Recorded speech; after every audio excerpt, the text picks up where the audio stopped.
Hello everyone, welcome to the practical session in the afternoon. During this session, I'm going to introduce different softwares we developed based on the RE framework. I will also illustrate how these softwares work using a real fMRI dataset from the Human Connecting project. As Professor Yela Holman has introduced the RE methodology in detail during the theoretical session in the morning, here I'm going to quickly go through the related terminologies only. So first of all, what is true discovery proportion TDP? It is defined as the number of truly activated voxels inside a region R over the overall number of voxels within this region. Here R can be like a cluster or an anatomical region of interest. Actually, R can be defined as any subset of the whole brain.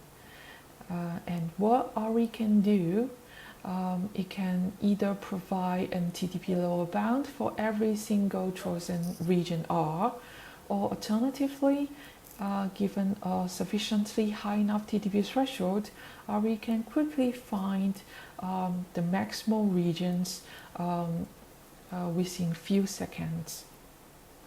While doing this, the FWER is always under strong control of all possible regions R.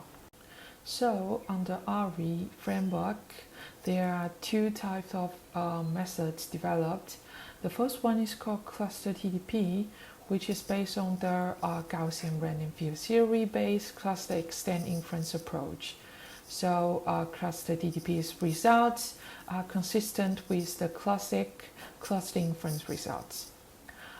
It is general belief cluster TDP is good at detecting signal, but it may provide like low TDP. The other method is called RE-brain, which is based on Symes test.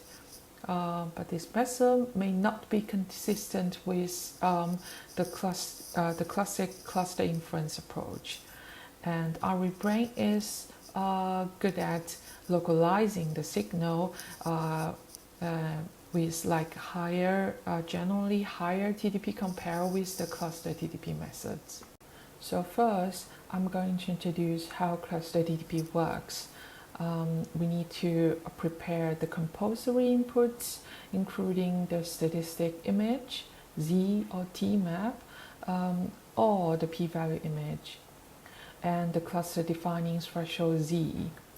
And the optional inputs include the brain mask or the anatomical region image to define the anatomical regions of interest. The first step of cluster TDP is to estimate the minimum cluster size threshold K given the cluster defining threshold Z. There are different ways to calculate K. The first one and the most popular one is to use Gaussian random field theory. This method is used inside the FSL or SPM toolbox. The second method is to use permutation.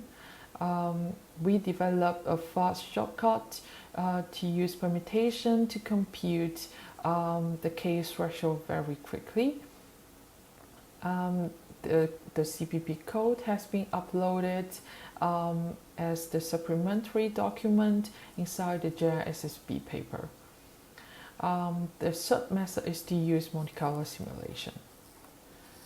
So here, for example, if we use the FSL to a function cluster and set the Z threshold being 3.1, we can use this cluster function to compute the minimum cluster size threshold K.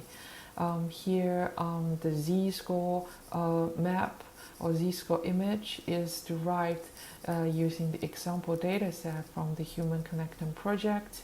It is based on 80 subjects, 80 unrelated subjects extracted from the large HCP dataset.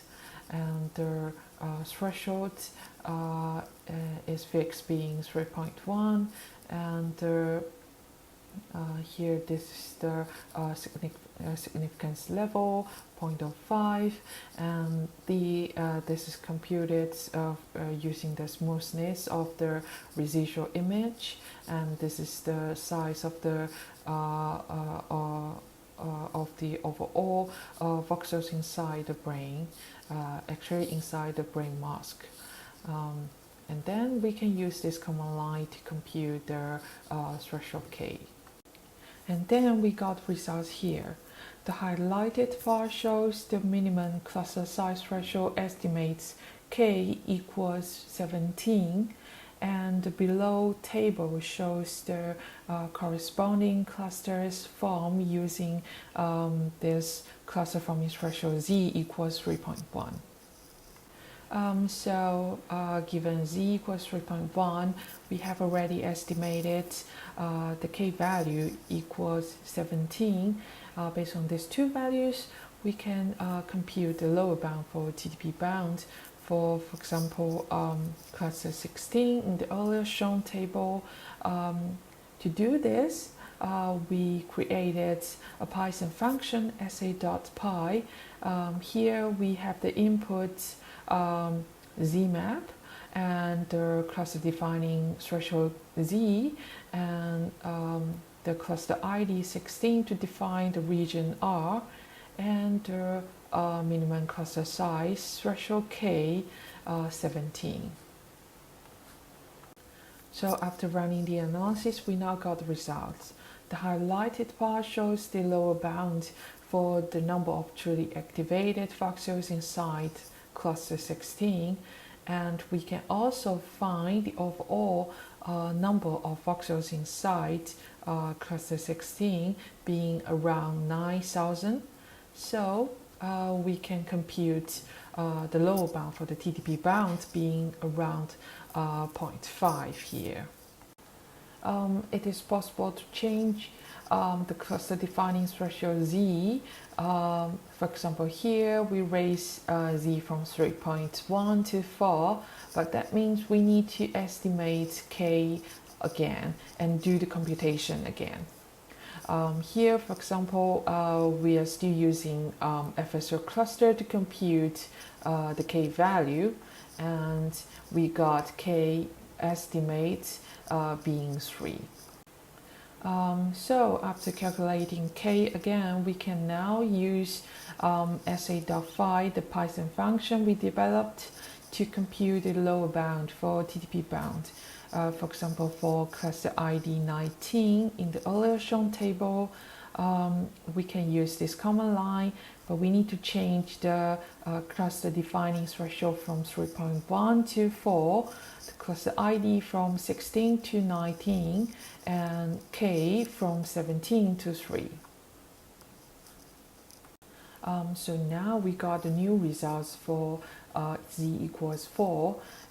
Here we got the new lower bound, and we also find the cluster size for cluster 19, so we can compute the lower bound for the TDP bound for this cluster being around 0.75. In addition to applying cluster TDP to analyze the defined clusters, we can also use cluster TDP for any anatomical regions of interest.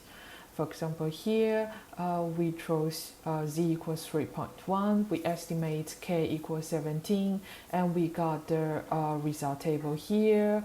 For example, if we are interested and the middle frontal drivers MFG, we first find the overlapping part between MFG and the clusters found in this table.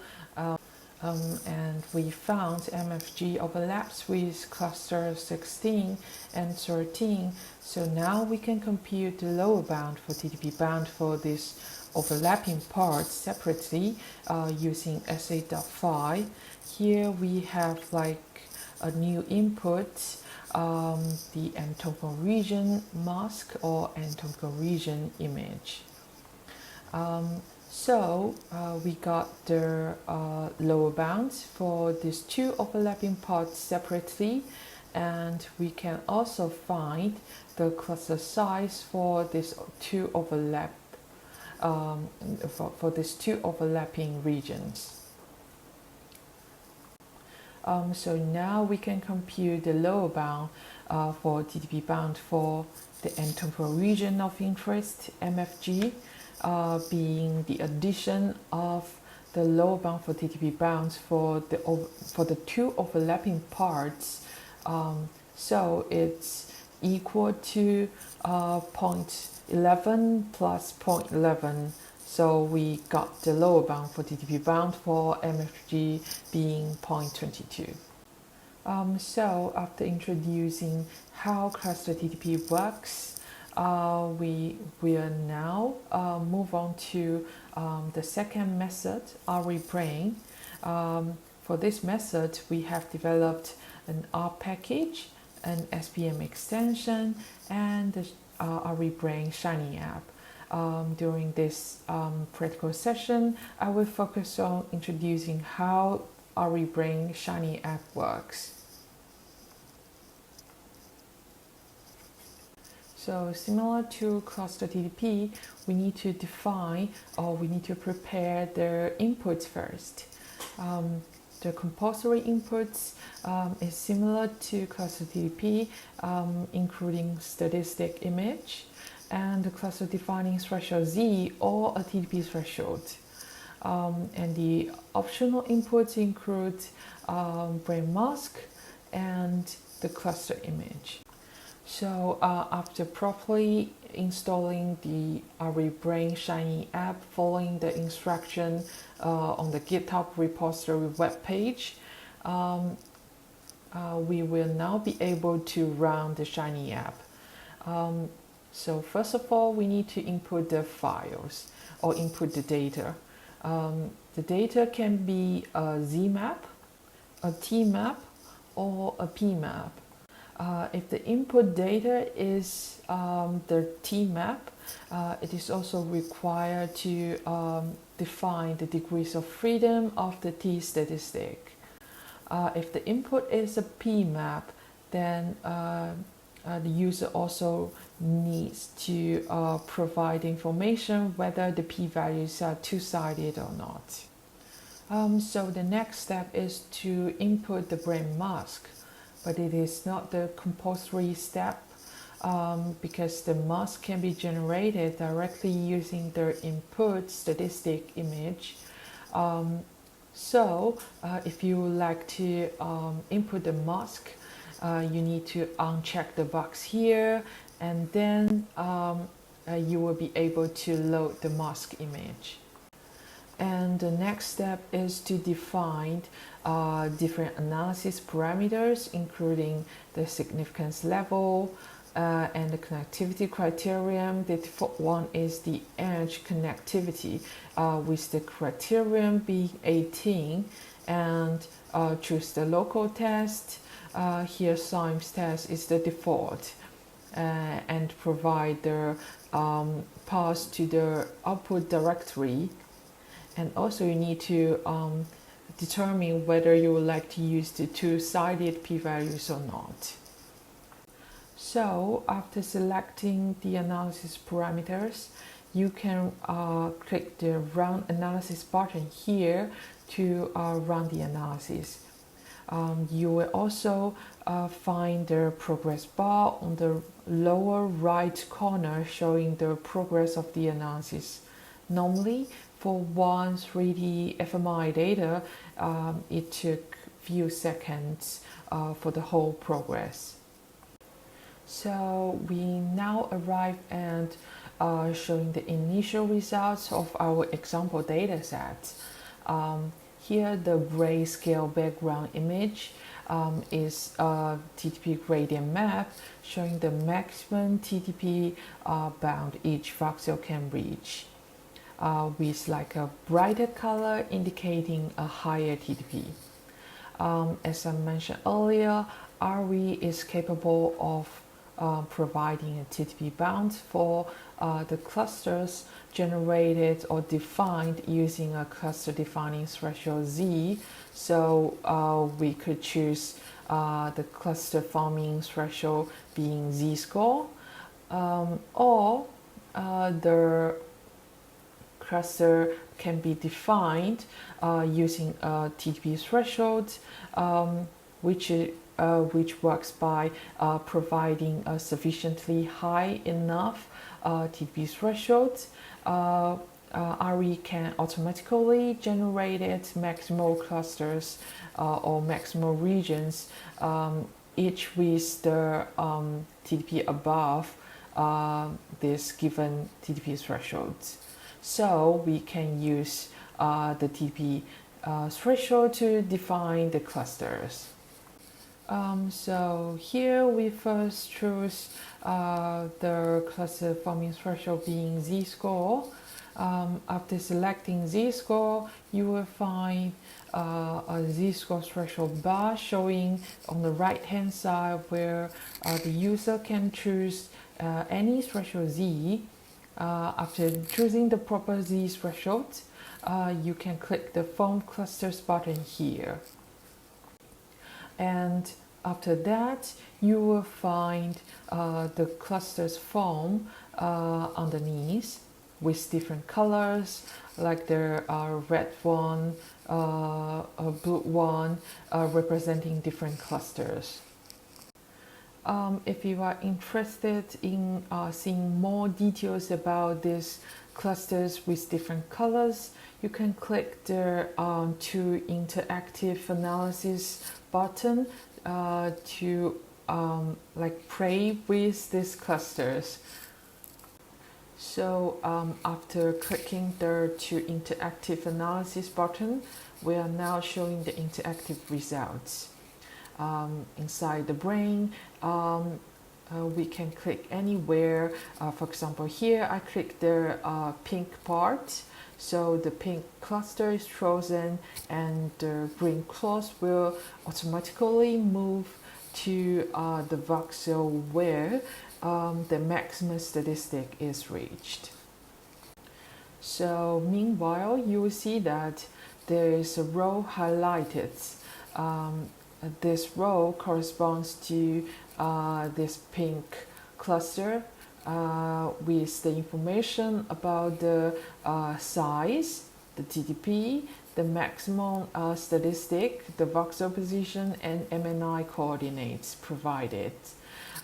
There's also another way to choose a cluster is to click this row directly, and the corresponding cluster inside the image will also be chosen, and the red cross will move to the maximal voxels inside this cluster.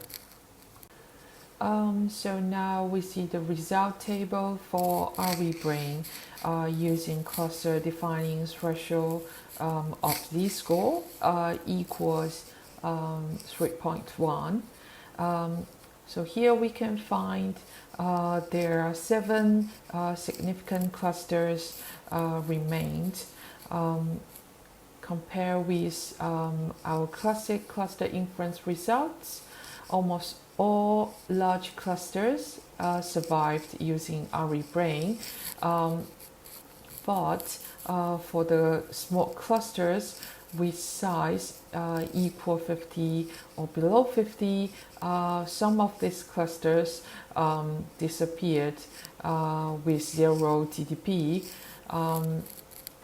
So now let's go back to our cluster TDP results for cluster 16.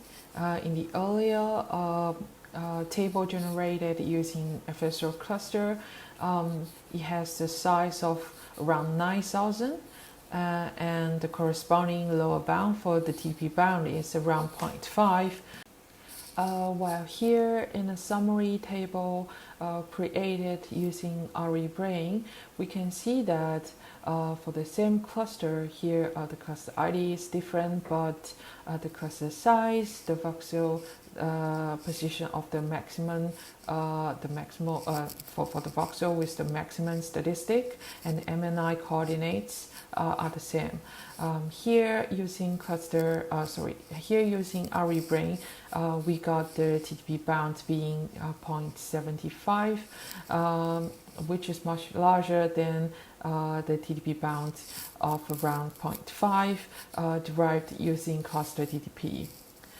Actually, this is what we expected.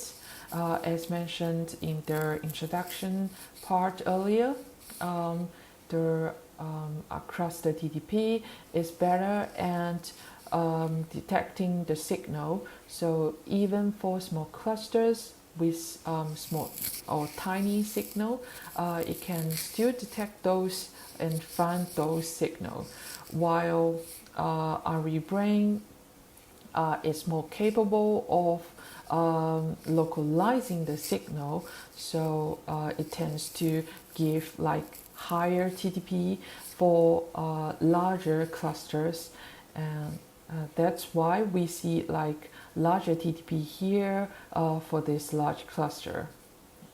And apart from this, we can also select, for example, one cluster here, the highlighted blue one, and we can press the button size plus by increasing this cluster by adding the surrounding voxels one by one. And also we can press the size plus button. Here it means that the cluster will be largely expanded by adding more than one voxels once to largely reduce the TDP. And the size minus and size minus work similarly. Here the redo button, if you click the redo button, then the change cluster will get back to these original ones. We can also get back to the initial results and change the cluster forming threshold from z-score to TDP. After selecting TDP, we will see a TDP threshold bar showing up. Here the user can choose the threshold freely. After choosing the proper high enough TDP thresholds, you can click there to form cluster buttons, and the clusters are formed similarly with different colors representing different clusters. So here it works the same as the z-score threshold. You can click anywhere inside the cluster to choose this cluster. The green cross will move to the maximal voxel, and the corresponding row of this cluster will also be highlighted inside the cluster table. And another way to choose a cluster is to click the corresponding row of a cluster inside the cluster table, and the corresponding cluster will also be chosen inside the image. So here in the summary table of the cluster table generated using RE-brain, we can see that each cluster is the maximal clusters with the TDP above the given threshold 0.7, and we found in total 22. We found in total 22 clusters, and we can also play with these clusters by selecting the cluster first and clicking the size plus or size minus buttons to reduce to increase or reduce the size of the clusters, and the TDP of the corresponding cluster will also be changed according to the change of the cluster size. So thanks a lot for joining this practical session. Please let me know if there are any questions. Thank you.